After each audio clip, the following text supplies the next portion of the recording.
എല്ലാ ദിവസവും ചപ്പാത്തി കഴിച്ചു മടുത്തവർക്ക് വെറൈറ്റി ആയിട്ട് ചിന്തിക്കാവുന്ന ഒരു റെസിപ്പിയാണിത്. നമ്മളിത് ചപ്പാത്തി കൊണ്ട് തന്നെയാണ് തയ്യാറാക്കുന്നത്. എന്നാൽ വളരെ ഹെൽത്തിയും വളരെ ടേസ്റ്റിയുമായ ഒരു റെസിപ്പിയാണിത്.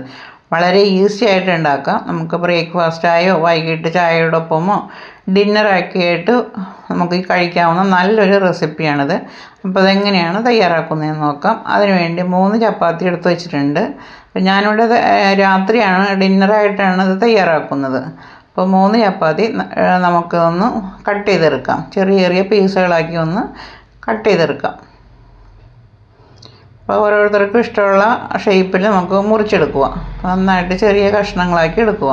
അപ്പോൾ ഞാനിവിടെ 3 ചപ്പാത്തിയും ചെറിയ കഷ്ണങ്ങളാക്കി മുറിച്ചെടുത്തിട്ടുണ്ട്. ഇത് 2 പേർക്കാണ് ഞാനിവിടെ തയ്യാറാക്കുന്നത്. അപ്പോൾ അധികം ആളുകളുള്ളവർ അതിനനുസരിച്ച് ചപ്പാത്തി എടുക്കുക. ഇനി നമുക്ക് സ്റ്റൗ കത്തിച്ച് ഒരു പാൻ അടുപ്പിൽ വെച്ച് ചൂടായി കഴിയുമ്പോൾ അതിലേക്ക് കുറച്ച് വെളിച്ചെണ്ണ ഒഴിച്ചു കൊടുക്കുക. ഞാനിപ്പോൾ 1 ടേബിൾ സ്പൂൺ വെളിച്ചെണ്ണ ഒഴിച്ചു കൊടുത്തിട്ടുണ്ട്. വെളിച്ചെണ്ണ നന്നായിട്ട് ചൂടായി കഴിയുമ്പോൾ അതിലേക്ക് 1/2 ടീസ്പൂൺ കടുക് ചേർത്ത് കൊടുക്കാം. കടുക് നന്നായിട്ട് പൊട്ടി വരുമ്പോൾ അതിലേക്ക് നമുക്ക് ഒരു വറ്റൽമുളകും കുറച്ച് കറിവേപ്പിലയും കൂടി ചേർത്ത് കൊടുക്കാം. ഇനി ഇതിലേക്ക് ഒരു സവാള പൊടിയായി അരിഞ്ഞതും കൂടി ചേർത്ത് കൊടുക്കാം. എന്നിട്ടെല്ലാം കൂടി നന്നായിട്ടൊന്ന് വഴറ്റിയെടുക്കുക.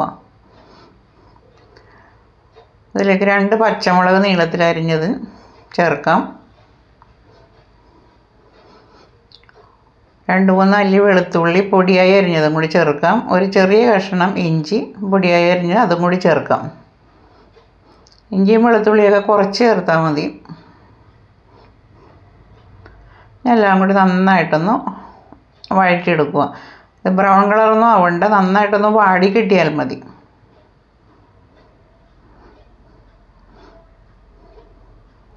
നന്നായിട്ട് വാടിക്കഴിയുമ്പോൾ നമുക്കതിലേക്ക് പൊടികളൊക്കെ ചേർത്ത് കൊടുക്കാം. നന്നായിട്ട് വാടിയിട്ടുണ്ട്. ഇനി അതിലേക്ക് നമുക്ക് 1 ടേബിൾ സ്പൂൺ ചതച്ച മുളക് ചേർക്കാം. ഒരു 1/4 ടീസ്പൂൺ മഞ്ഞൾപ്പൊടി,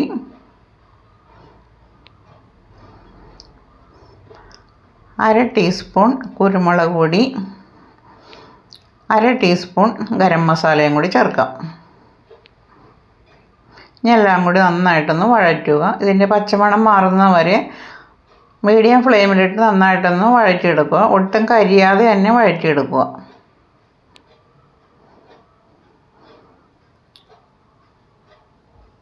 ഇനി ഇതിലേക്ക് നമുക്ക് ഒരു തക്കാളി ചെറിയ പീസുകളാക്കിയിട്ട് അരിഞ്ഞ് അതും കൂടി ചേർത്ത് കൊടുക്കാം.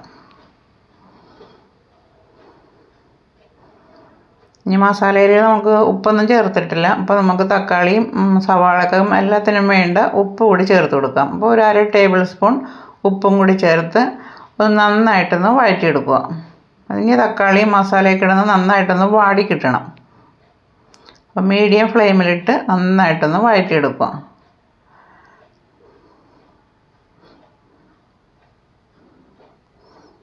ഒരു 10 സെക്കൻഡ് നമുക്കൊന്ന് അടച്ചു വെക്കാം. അപ്പോൾ പെട്ടെന്ന് തക്കാളി വാടി കിട്ടും. ഇത്രയും മതി. തക്കാളി വാടിയിട്ടുണ്ട്. അപ്പോൾ ഒന്നെല്ലാം കൂടി ഇളക്കി നോക്കി തക്കാളി ഒന്ന് വാടിയിട്ടുണ്ടെന്ന് നോക്കുക.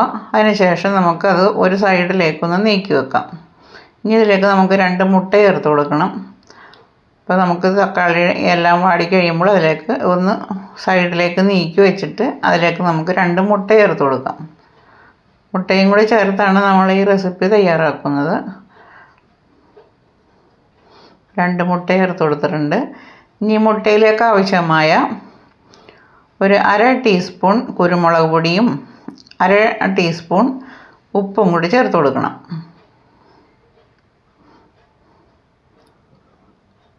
ഉപ്പും കൂടി ചേർത്ത് ഒരു 10-15 സെക്കൻഡ് ഇത് ഇളക്കാതെ വെക്കണം.